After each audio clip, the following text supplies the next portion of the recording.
It is election season. There are so many candidates. How do I know who to vote for? How do I know any information about them? Well, maybe it's in this. We're one of the few states that actually provide a voter's guide, which I think is about 100 years old, the single most widely read document of information about candidates in our state. We're very proud of that. Across the United States, Washington State is known for its transparency in government. The Elections Division of the Secretary of State's office is dedicated to ensuring that each Washington voter is knowledgeable about the offices, the candidates who are running for those offices, and the initiatives and referendums that are on the ballot. The way that they do this is through the Washington State Voters Pamphlet, published and delivered to each Washington household since 1914. In this pamphlet, voters will find information submitted by each candidate running for office. To ensure equity, general formatting guidelines are applied to every statement. Additionally, since the late 1990s, TVW, in conjunction with the Secretary of State's office, has put out a video voter's guide, which follows the same publishing guidelines as the printed voter's pamphlet. Each candidate is given the same amount of time or space to make their case to the voter. It's the same old straightforward, turn the camera on, let them make their case. It gives voters a different kind of a feel as they evaluate candidates. For some of them, it will be their only opportunity to see them, as it were, in live action, as opposed to just photographs or just words on a paper, as in the voter's pamphlet.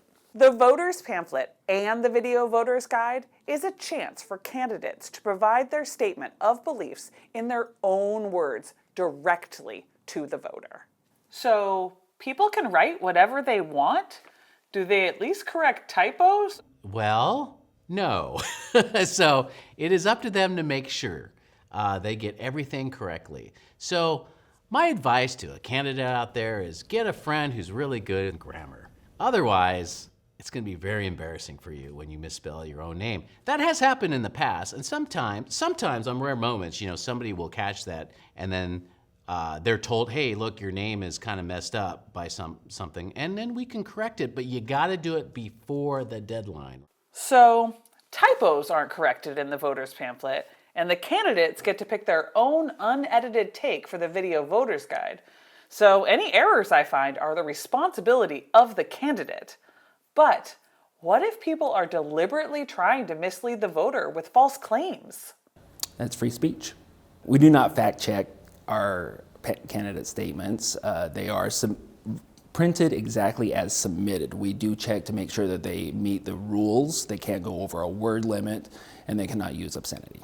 The voter's pamphlet statement is predicated on a really important foundational piece to how it is that our elections work, which is a pretty high trust level in voters being able to sort out the fact from the fiction.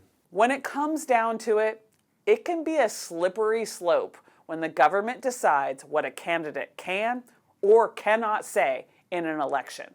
So it is up to the voter to discern what to believe. And there is no shortage of campaign ads, media coverage, and messaging during the election season. This is certainly true for high-profile races and candidates like governor, who generally have more campaign funds for advertisements.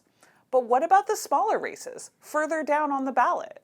People who run for jobs like lieutenant governor or secretary of state, it's hard to raise enough money to buy ads so that you can see them in video form, in live action form. So the Video Voter's Guide plays an especially important role with the down ballot candidates. The voter's pamphlet is more than just another piece of mail.